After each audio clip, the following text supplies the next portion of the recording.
Hi dear students, आपका स्वागत है क्लास 10th मैथ्स में। आज हम एक नया चैप्टर शुरू करेंगे। चैप्टर नंबर 14 स्टैटिस्टिक्स, सांख्यिकी। ठीक है, सांख्यिकी इंग्लिश में कहेंगे स्टैटिस्टिक्स। सांख्यिकी गणित की एक शाखा है। Statistics is a branch of mathematics. अरे बहुत इंपॉर्टेंट शाखा है।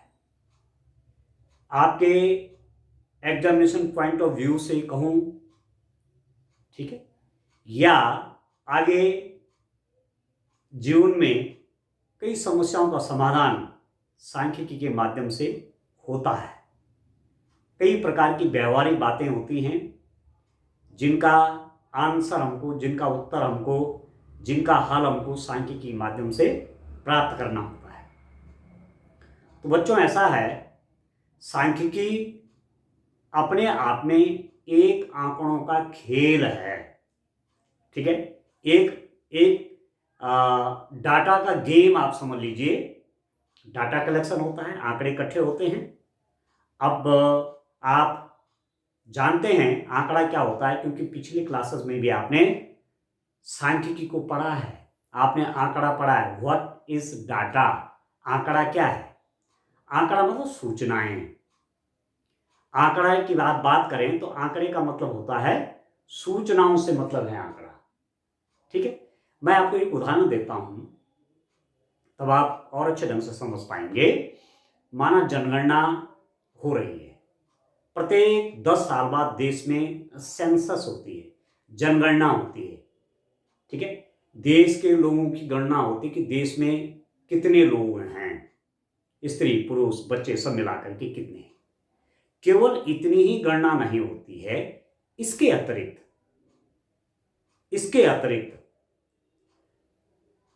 उन लोगों की क्वालिफिकेशन क्या है, शैक्षिक योग्यताएं क्या हैं, उनके रोजगार के साधन क्या हैं, उस आंकड़े में बच्चे कितने हैं, लड़के कितने हैं, लड़कियां कितनी हैं, स्त्री कितने हैं, पुरुष कितने हैं। ठीक है, उनकी आय क्या क्या है,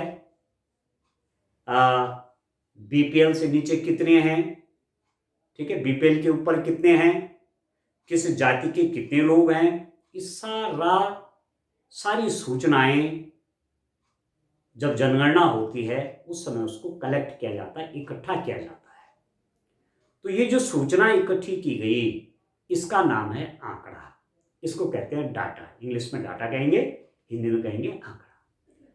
तो आपने ध्यान होगा आपको कि आपके गांव में भी जनगणना करने कर्मचारी आते हैं।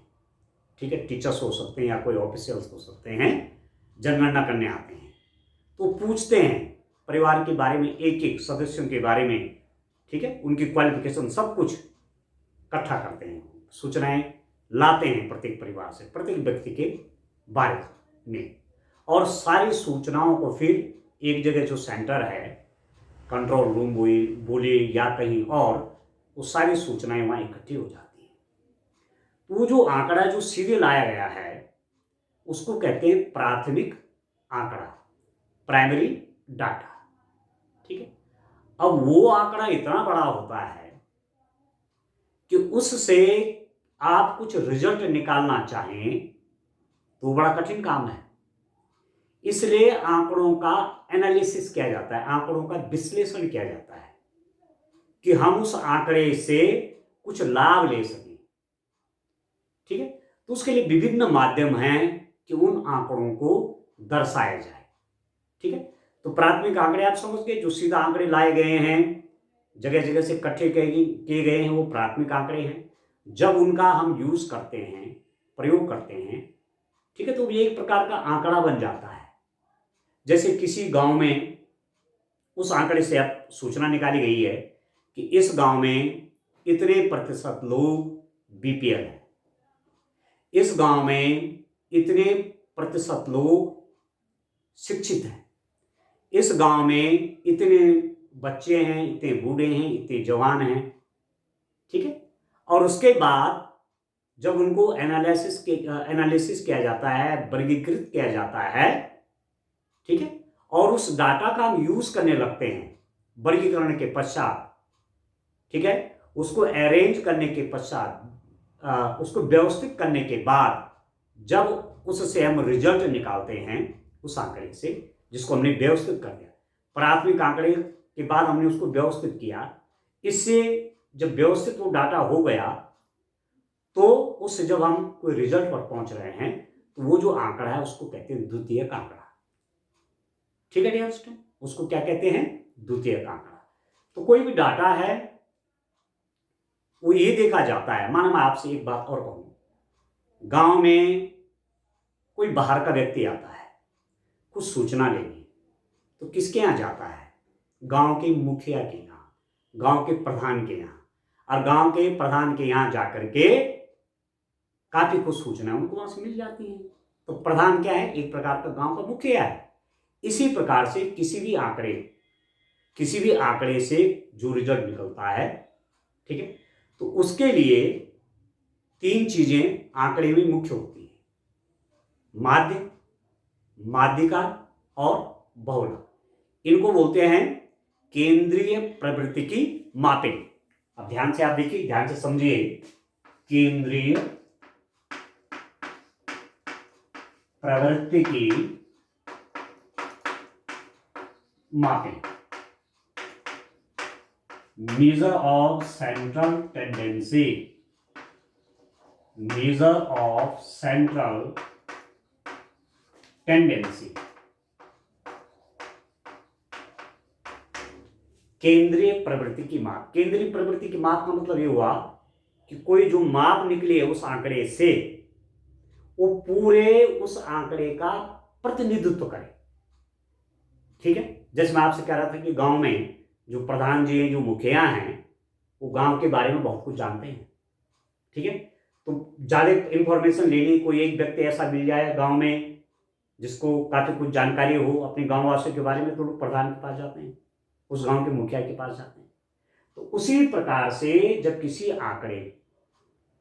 आंकड़े के बारे में जानना हो तो केंद्रीय प्रवृत्ति की मापिंग, मेजर ऑफ सेंट्रल टेंडेंसी की ओर जाया जाता है। और केंद्रीय प्रवृत्ति की माप, केंद्रीय मतलब वो जो डाटा के बाद जो रिजल्ट आया है, जिसको मैं कह रहा हूं केंद्रीय प्रवृत्ति की मापें, वो उस पूरे आंकड़े के बारे में बहुत कुछ इंफॉर्मेशन दे देता है। उसी माप के चारों ओर वो पूरा आंकड़ा घूम रहा है। तो केंद्रीय प्रवृत्ति की मापें आपके पास क्या क्या है? माध्य, ठीक है, मीन, आप जानते हैं मीन, माध्य या मीन। दूसरा होता है बच्चों माध्यिका, मीडियन, ठीक है, और फिर होता है बहुलक। आया समझ में? उसे बोलते हैं मौज। इनको कहते हैं केंद्रीय प्रवृत्ति की मापें। तो माध्य का प्रश्न करेंगे, ये क्वेश्चन माध्य से रिलेटेड है, मीन से रिलेटेड है। ठीक है, मैं इस पर आऊंगा, इस क्वेश्चन पे आऊंगा। पहले मैं आपको थोड़ा सा एक जनरल इंफॉर्मेशन देना चाह रहा हूं। ठीक है ना, एक जनरल इंफॉर्मेशन आपको मिल जाए। ठीक है बच्चों, तो अब आप देखिए, मैं आपसे कह रहा था कि केंद्रीय प्रवृत्ति की माप में आप माध्य पढ़ेंगे, माध्यिका पढ़ेंगे, बहुलक पढ़ेंगे और इन प्रश्नों को हल भी करेंगे। तो डियर स्टूडेंट, मैं आपसे कह रहा हूं कि केंद्रीय प्रवृत्ति की मापें, माध्य, माध्यिका, बहुलक, मीन और मीडियन। ठीक है, मीन आपने पहले निकाला, क्लास 9 में आपने पढ़ा होगा कि कोई एक्सआई, कोई मान है, कोई आंकड़ा है, वो किस रूप में है? अवर्गीकृत रूप में है। अब आंकड़ों का भी वर्गीकरण का तरीका है। ठीक है, अवर्गीकृत और वर्गीकृत। जब आंकड़े में वर्ग अंतराल हो, जब आंकड़े में क्या हो? वर्ग अंतराल हो, जैसे मैं कहूं 0 से, जैसे ये क्या है? ये वर्गीकृत आंकड़ा है। ठीक है, 0 से 2, 2 से 4, 4 से 6। और अवर्गीकृत आंकड़ा क्या हुआ? जैसे मैं कहूं xi 2, 3, 4, 5, यहाँ पर कहीं FI, इनकी फ्रीक्वेंसी, बारंबारता, माना ये 3 है, ये 5 है, ये 6 है, 9 है, ये एक प्रकार से अवर्गीकृत आंकड़े के रूप में आता है। तब आप इसका माध्य निकालने के लिए आप निकालते हैं FI XI, इसकी गुणा, फिर इन दोनों की गुणा, फिर इन दोनों की गुणा, इन दोनों की गुणा, और यहां निकाल देते हैं आप माध्य। माध्य का सूत्र होता है तब मीन, मीन आता है बच्चों किस रूप में, X1 F1 X2 F2 plus plus plus XI FI बटे समीशन FI, इस रूप में आता है। X XI और FI का गुणा, X1 F1 plus X2 F2 plus plus plus XI FI बटे समीशन FI। समीशन FI का मतलब होता है सारी बारंबारताओं का योग। बारंबारता मतलब कोई चीज कितनी बार आई, जैसे 2 उस आंकड़े में 3 बार आया होगा, 3 उस आंकड़े में 5 बार आया होगा, 4 उस आंकड़े में 6 बार आया होगा, 5 उस आंकड़े में 9 बार आया होगा, तो वह है बारंबारता। इंग्लिश में कहते हैं फ्रीक्वेंसी। ये पद हो गया, टर्म, ठीक है। एक्साई को कहते हैं, एक्साई से रिप्रेजेंट करते हैं। ये FI है, फ्रीक्वेंसी, बारंबारता। ये अरे फॉर्मूला हो जाता है किसका, मीन का, माध्य का। और सरल रूप में हम इसको ऐसा लिखते हैं, this is equal to summation FI XI बटे समीशन FI। तो इस फॉर्मूले को आप ध्यान रखें, तैयार रखें, ये फॉर्मूला आपका यूजफुल होता है। देखिए मीन का जो फॉर्मूला है उसको देखिए दोस्तों, क्या लिख रहा हूं मैं, mean is equal to mean माध्य बराबर समीशन XI FI बटे समीशन FI। यदि उस आंकड़े में n पद हो तो I का मान जाता है I बराबर 1 से n तक। आंकड़े में कितने पद हैं, n पद हैं, तो summation I vary from 1 to n, 1 से लेकर के यदि n पद है, n पद का मतलब क्या हुआ, X1 X2 X3 जाते जाते पद कहां तक पहुंच गए, XN तक। इनकी फ्रीक्वेंसी है, बारंबारता है F1 F2 F3 और कहां तक, FN। तो माध्य इस रूप में दिया जाएगा। इसको सिंपल रूप में ऐसा भी लिखते हैं, सीधे इस रूप में भी लिख देते हैं कि माध्य को x बार लिख देते हैं, समीशन FI XI बोलो चाहे XI FI बोलो, एक ही बात है, XI FI बटे या FI XI बटे समीशन FI। ठीक है, यहां पर आपने ध्यान रखना है, इसको समीशन बोलो या सिग्मा भी कहते हैं, सिग्मा, सिग्मा बोलो या समीशन बोलो, ठीक है। इसका मतलब होता है योग, जोड़, कितने पदों का जोड़, बहुत से पदों का जोड़, जिसमें यहां पर कह रहा था XI FI plus X1 F1 plus X2 F2 plus X3 F3 plus plus plus XN FN, उसको जोड़ के रूप में ऐसा लिख दिया, डिवाइडेड बाय सारी फ्रीक्वेंसियों का योग। ठीक है, यहां पर आप देख रहे होंगे जो ये समीशन FI XI है उसकी वैल्यू क्या है, आप देखिए यहां पर समीशन XI FI आपको क्या दिखा रहा है, summation FI XI means F1 X1 या X1 F1 एक ही बात है, F2 X2 plus plus plus FN XN, इन सब का जोड़। ठीक है, शॉर्ट करने के लिए ऐसा लिखा गया है। और समीशन FI का मतलब हुआ F1 plus F2 plus F3 plus plus plus FN, ये बारंबारताओं का योग है, तो उसको इस रूप में लिख देते हैं, ऐसे आपने पहले पढ़ा हुआ है। ठीक है, जब न्यूमेरिकल क्वेश्चन करेंगे तो वहां भी आपको ठीक से समझ में आएगा। ठीक है, अब ये तो अवर्गीकृत आंकड़े की बात हुई। अवर्गीकृत मतलब, अवर्गीकृत मतलब, और वर्गीकृत मतलब, वर्गीकृत है 0 से 2, 2 से 4, 4 से 6, इसको बोलते हैं वर्गीकृत आंकड़ा, क्लासिफाइड डाटा। ठीक है, अब क्लासिफाइड डाटा कब बनाते हैं, वर्गीकृत आंकड़ा कब बनाते हैं, जब आंकड़े में बहुत अधिक पद हों। ठीक है, माना मैं किसी टाइम पर ये कहूं कि 1000 लोगों की जो सैलरी है, 1000 लोगों को जो वेतन मिलता है वो इतना इतना इतना है, तो उस आंकड़े का माध्य निकालिए।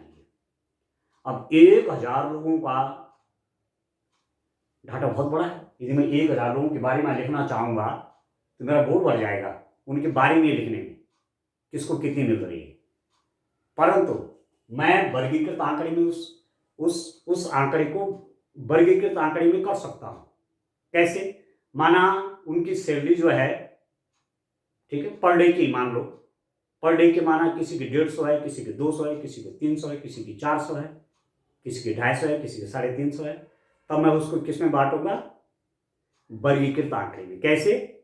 0 से लेकर के 100 रुपया प्राप्त करने वाले लोगों की संख्या, तो 0 से 100, तो 0 से 100 रुपये के बीच में जितने भी लोगों का वेतन मिलता होगा वो किसके अंदर आएगा? 0 से 100 के बीच। 100 से 200 रुपया वेतन लेने वाले लोगों की संख्या, ठीक है, तो 100 to 200, उसके बीच में कितने आ रहे हैं उसके आगे लिख दिया। 200 से 300 रुपया वेतन लेने वाले लोगों की संख्या, ठीक है, और अधिकतम मैं कह रहा हूं कि 500 रुपये से ज्यादा वेतन किसी को नहीं मिलता। ठीक है, तो 0 से 100 रुपये पाने वाले लोगों की संख्या, 100 से 200 रुपये वेतन पाने वाले लोगों की संख्या, 200 से 300 वेतन पाने वाले लोगों की संख्या, 300 से 400 वेतन पाने वाले लोगों की संख्या, 400 से 500 वेतन पाने वाले लोगों की संख्या। तो ये है वर्गीकरण। इसको बोलते हैं वर्गीकृत आंकड़ा, क्लासिफाइड डाटा। और वर्गीकृत आंकड़े की आवश्यकता कब पड़ती है? जब आंकड़ा का विस्तार ज्यादा हो। ठीक है ना, आंकड़ा क्या है? विस्तृत रूप में है, तब वर्गीकरण की आवश्यकता पड़ती है। और ये जो मेथड है अवर्गीकृत आंकड़े का, अवर्गीकृत आंकड़े से माध्य निकालना, ये आपने पिछली क्लासेस में पढ़ा है बच्चों। ठीक है, अवर्गीकृत आंकड़े से माध्य कैसे निकाला जाता है वो आपने पिछली क्लास में पढ़ा है। ठीक, अब मैं आपसे कह रहा था कि 100 से 200 रुपये के बीच सैलरी वेतन लेने वाले लोग माना है 20 माना, तो इसको बोलेंगे वर्ग अंतराल। इसका नाम है वर्ग अंतराल। क्या नाम है? वर्ग अंतराल, क्लास इंटरवल। ठीक है, वर्ग अंतराल या क्लास इंटरवल, इसको वर्ग अंतराल कहेंगे। और ये जो 100 है ये वर्ग अंतराल की निम्न सीमा, lower limit of class interval, वर्ग अंतराल की निम्न सीमा या वर्ग की निम्न सीमा, लोअर क्लास लिमिट। ठीक है, जैसे यहां पर 100 है, वर्ग अंतराल की निम्न सीमा, ठीक है, या वर्ग की निम्न सीमा, वर्ग की निम्न सीमा, लोअर लिमिट ऑफ क्लास से मतलब क्लास इंटरवल से मतलब है। और जो ये 200 है ये क्या है? वर्ग की उच्च सीमा। कई बार एक नंबर का सवाल आ जाता है, वर्ग की ऊपरी सीमा बोलो या उच्च सीमा बोलो, वर्ग की ऊपरी सीमा बोलो या ऊपरी सीमा बोलो या उच्च सीमा बोलो, एक ही बात है, ऊपरी सीमा। ठीक है, अपर लिमिट ऑफ क्लास। ठीक है बच्चों, तो एक तो वर्ग अंतराल को आपको समझना है। जैसे मैं माना इसको ले गया मैंने 6 से 8, ये वर्ग अंतराल है, क्लास इंटरवल हो गई वर्ग अंतराल। ये इसकी लोअर लिमिट है, निम्न सीमा, अरे ये उच्च सीमा। आ गया समझ में? तो एक तो आपको एक चीज ध्यान रखनी है, वर्ग अंतराल आपके समझ में आ गया होगा। दूसरा आता है वर्ग चिन्ह। कई बार वर्ग चिन्ह निकालने के लिए आता है वर्ग चिन्ह, ठीक है। जैसे मैं आपसे कह रहा था अभी, मैंने एक वर्ग अंतराल लिया, कौन सा वाला, 100 से मैंने कहा 200, एक वर्ग अंतराल ये है, ये इसकी निम्न सीमा है, निचली सीमा है, ये उच्च सीमा है, ऊपरी सीमा है, लोअर लिमिट है, अपर लिमिट है, ठीक है। इसका वर्ग चिन्ह आप कैसे निकालेंगे? वर्ग चिन्ह क्लास मार्क आप कैसे निकालेंगे? उसको लिखेंगे xi, वर्ग चिन्ह xi कैसे निकालेंगे? Lower limit 100 plus upper limit बटे 2, ठीक है। एक नंबर का सवाल पूछा जा सकता है कि ये वर्ग अंतराल है, इसका वर्ग चिन्ह क्लास मार्क निकालिए, ठीक है। इसका क्या निकालिए? क्लास मार्क वर्ग चिन्ह निकालिए। तो आप क्या करेंगे? निम्न सीमा प्लस उच्च सीमा को 2 से भाग करेंगे, तो xi का मान कितना निकलेगा? 200 और 100 300, 300 बटे 2 बराबर 150। इसका नाम है वर्ग चिन्ह, ये वर्ग चिन्ह है। समझ गया आपको? क्लियर हो रहा है आपको कि नहीं हो रहा है? तो अब इस आंकड़े में मैं वर्ग चिन्ह निकालूंगा। देखो वर्ग चिन्ह क्लास मार्क xi का मान निकाल दूंगा बच्चों, ठीक हो गया। तो वर्ग चिन्ह का सूत्र क्या हो गया? वर्ग चिन्ह का फॉर्मूला क्या हो गया? ऊपरी वर्ग सीमा प्लस निचली वर्ग सीमा बटे 2, ऊपरी वर्ग सीमा प्लस निचली वर्ग सीमा बटे 2, ये सूत्र हो गया। ऊपरी वर्ग सीमा प्लस निचली वर्ग सीमा बटे 2, ठीक है। अब आप देखो इस आंकड़े में ये वर्गीकृत है, ये भी आपको सीखना है कि वर्गीकृत का मतलब क्या हुआ, जिसमें वर्ग बने हो, ठीक है ना। इतने से इतने, वो कैसा आंकड़ा है? उस आंकड़े को कहेंगे वर्गीकृत आंकड़ा, ठीक है। अब जैसे ये है 0 से 2, ये वर्गीकृत है, ये वर्ग बना हुआ है, ठीक है। ये इसकी निचली सीमा है, ये ऊपरी सीमा है, ये लोअर लिमिट है, ये अपर लिमिट है। अब इसका वर्ग चिन्ह कैसे निकालेंगे? क्लास मार्क कैसे निकालेंगे इसका? 0 और 2 को जोड़ो, 0 और 2 को जोड़ेंगे तो 2 आएगा, और उसमें 2 से भाग करेंगे तो 1 आएगा, ठीक है। इसका वर्ग चिन्ह कैसे निकालेंगे? क्लास मार्क उसको xi से दिखाएंगे, तो 4 और 2 6, 6 में 2 से भाग करिए तो 3। इसका वर्ग चिन्ह कैसे निकलेगा? 4 और 6 को जोड़िए 10, 2 से भाग करिए 5। इसका वर्ग चिन्ह कैसे निकलेगा? क्लास मार्क कैसे निकलेगा? 6 और 8 को प्लस करिए 14, और 2 से भाग करिए 7। इसका कैसे निकलेगा? 8 और 10 को जोड़िए 18, 2 से भाग करिए 9, ठीक है। इसका वर्ग चिन्ह कैसे निकलेगा? क्लास मार्क कैसे निकलेगा, या xi का मान कैसे निकलेगा? 10 और 12 को जोड़िए 22, 22 बटे 2, तो कितना हो गया? 11, ठीक है बच्चों। और इसका क्लास मार्क वर्ग चिन्ह कैसे निकलेगा? 12 और 14 को जोड़िए, ठीक है। 12 और 14 को जोड़ेंगे तो कितना हो गया? 26, और 26 में 2 से भाग करेंगे तो हो गया 13। अब समझ में आ गया आपको कि जब डाटा आंकड़ा आपका वर्गीकृत है, तब जाकर के xi का मान किस रूप में निकाला जाता है? इस रूप में निकाला जाता है, ठीक हो गया। अब आप देखो ये है फ्रीक्वेंसी, बारंबारता। बारंबारता इसका मतलब ये हुआ, अब देखो ये जो प्रश्न था, अब मैं इस पे आता हूं, ठीक है। मोटा मोटा मैंने आपको समझा दिया है। अब इस प्रश्न पे आते हैं। विद्यार्थियों के एक समूह द्वारा अपने पर्यावरण संचेतना अभियान के अंतर्गत एक सर्वेक्षण किया गया, जिसमें उन्होंने एक मोहल्ले के 20 घरों में लगे हुए पौधों से संबंधित निम्नलिखित आंकड़े एकत्र किए। प्रति घर माध्य पौधों की संख्या ज्ञात कीजिए।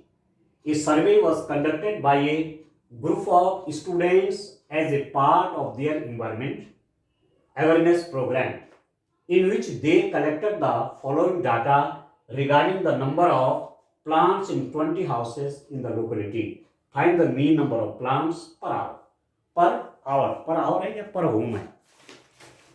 1 मिनट, पर होम होगा ये, ठीक है, इसमें होना है पर होम। 1 मिनट देख लेता हूँ, ठीक है बच्चों, इसको देख लेता हूँ। नंबर ऑफ प्लांट्स पर होम होगा, पर आवर में। नंबर ऑफ प्लांट्स पर हाउस है।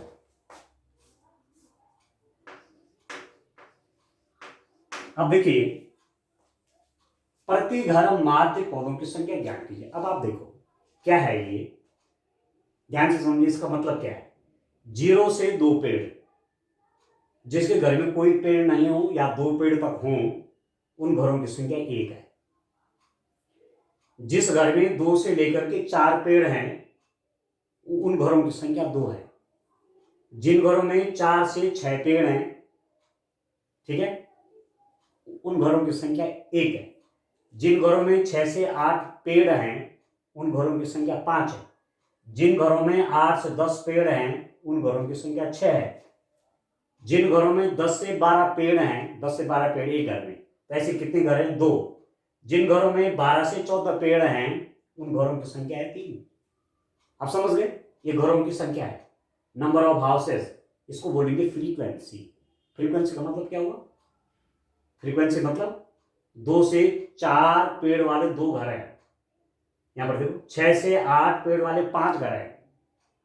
एक घर में भी 6 से 8 पेड़, दूसरे घर में भी 6 से 8, तीसरे घर में भी 6 से 8, मतलब इस बीच में ये 5 पेड़। तो इसको बोलेंगे बारंबारता। बार बार कितनी बार ये संख्या आई? 6 से 8 के बीच ये संख्या कितनी बार आई? पेड़ों की संख्या जो 6 से 8 के बीच है 5, ये बारंबारता। ठीक हो गया, आप समझ गए होंगे आप बारंबारता का क्या अर्थ है। ठीक है दोस्तों, तो अब क्या करते हैं, इसको जोड़ते हैं। इसको सब जोड़िए, बारंबारताओं का योग निकाला जाता है, ठीक है, सम ऑफ फ्रीक्वेंसी, और उसको लिखते हैं समीशन FI। बारंबारताओं के योग को लिखा जाएगा समीशन FI।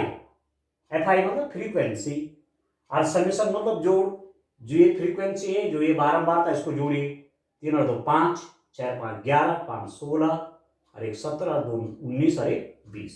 तो देखो 20 आ गया बारंबारताओं का योग। और ये एक्चुअली अपने आप में क्या है? घरों की संख्या है।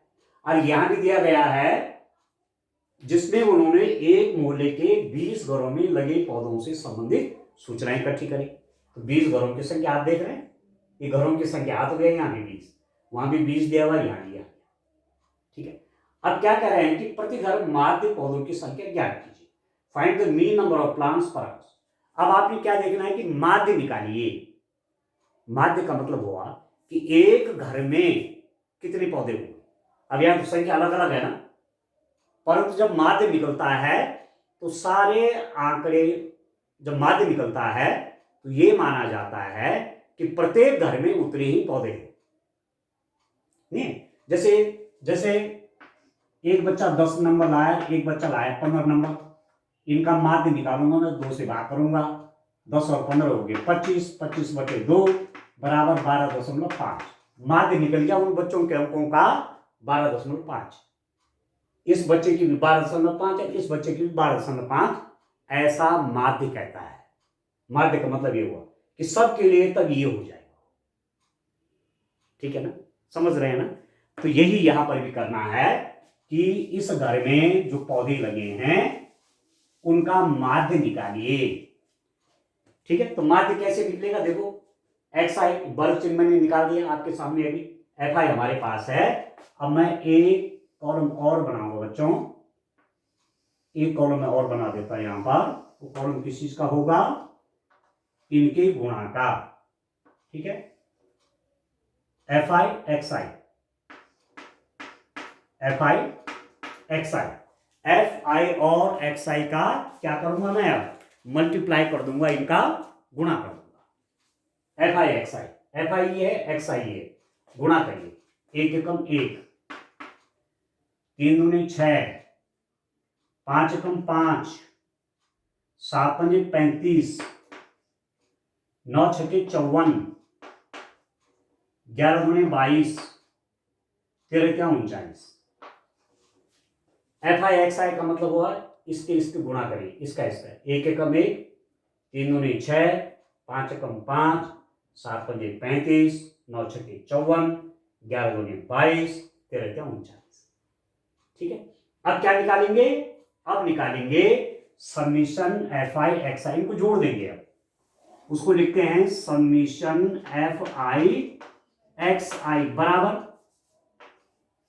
ठीक है, जो भी आएगा जो भी लिख देता हूं।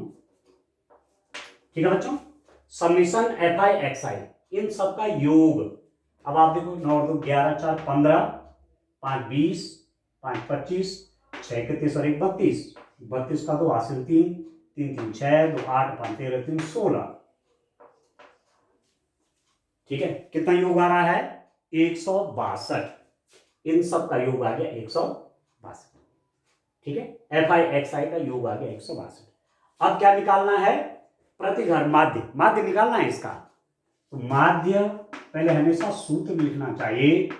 माध्य मतलब मीन बराबर फॉर्मूला है समीशन एफ आई एक्स आई बटे समीशन एफ आई। ठीक है, अब जिस विधि का मैं यूज कर रहा हूं इस विधि का नाम है प्रत्यक्ष विधि।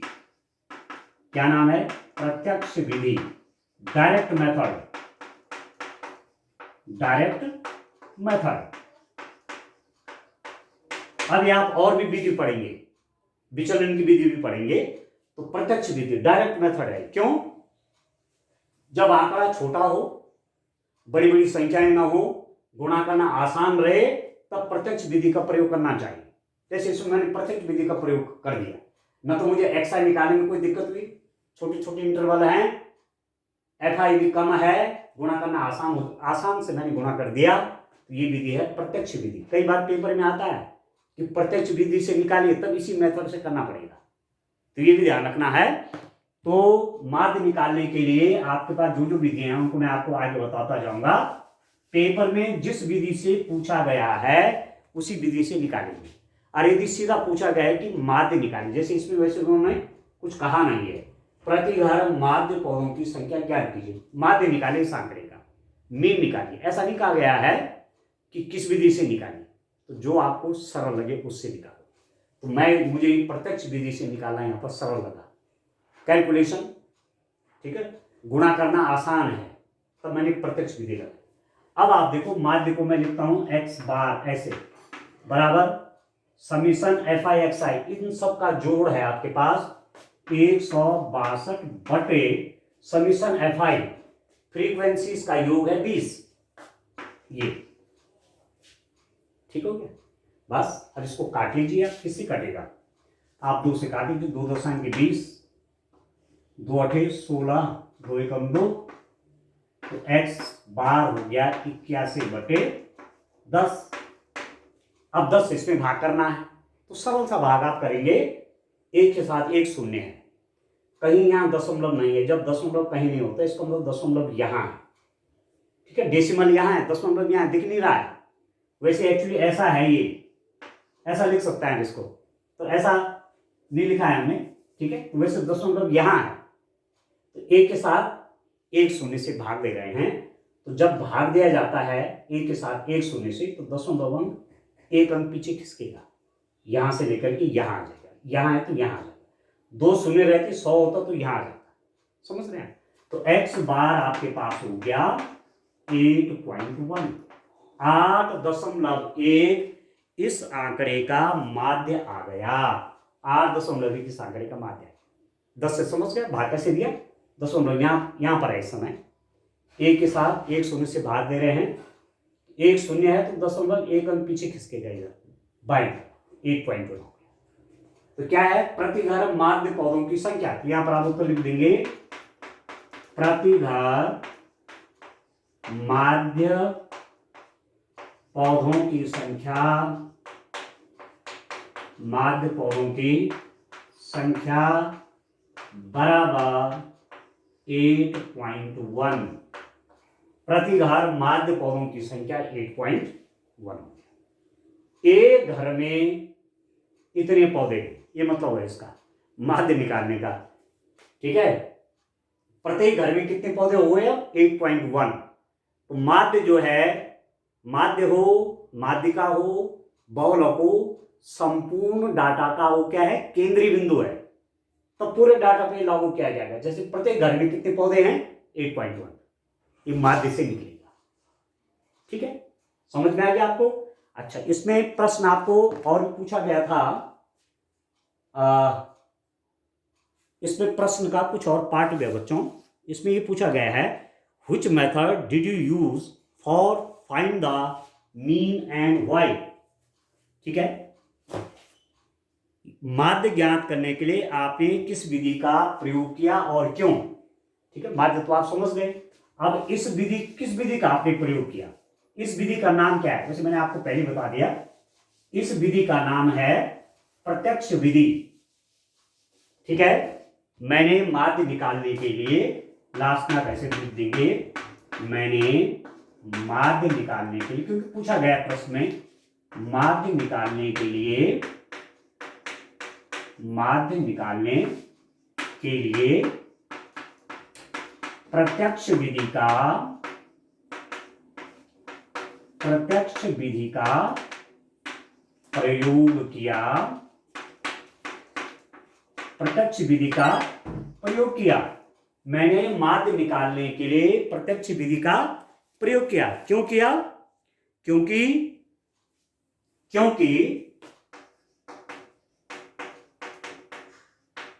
xi और fi का संख्यात्मक मान कम है। ठीक है, xi के भी छोटे छोटे मान है और fi के भी छोटे छोटे मान है, इसलिए मैंने प्रत्यक्ष विधि का यूज किया। ठीक है, ठीक है डियर स्टूडेंट, इसीलिए मैंने प्रत्यक्ष विधि का यूज किया, क्योंकि xi और fi के मान क्या हैं? कम हैं। इंग्लिश में पूछा गया है, which method did you use to finding the mean and why? English में लिख दीजिए, I used the direct method. English वाले बच्चे लिखेंगे, I used the direct method to find the mean because the value of xi and fi are the numerical values of xi and fi are not large, small है ना, छोटे number है ना, xi भी छोटा है, fi की values भी छोटी हैं, इसलिए प्रत्यक्ष विधि का यूज किया, डायरेक्ट मेथड का यूज किया और उससे मैंने मीन निकाला। ठीक है, तो ये भी आपको जानकारी रखनी चाहिए कि मैं जिस विधि का उपयोग कर रहा हूं, क्यों कर रहा हूं। यहां पर प्रत्यक्ष विधि का उपयोग मैंने क्यों किया? क्योंकि ये आसान हो रहा है, xi के मान भी कम है और fi के मान भी छोटे छोटे मान है, आसानी से गुणा हो। ठीक है बच्चों, तो इस रूप में क्वेश्चन आप करेंगे, बहुत इंपॉर्टेंट है, एग्जामिनेशन पॉइंट ऑफ व्यू से भी, पेपर में भी आपके आता है। ठीक है, केवल 10th के ये नहीं, जो 11th के बच्चे हैं, 12th के स्टूडेंट हैं, वो अर्थशास्त्र में मीन निकालना उनके पास भी आता है, माध्य निकालना उनके पास भी आता है, तो ये वीडियोस उनके लिए भी लाभदायक। ठीक है, थैंक यू।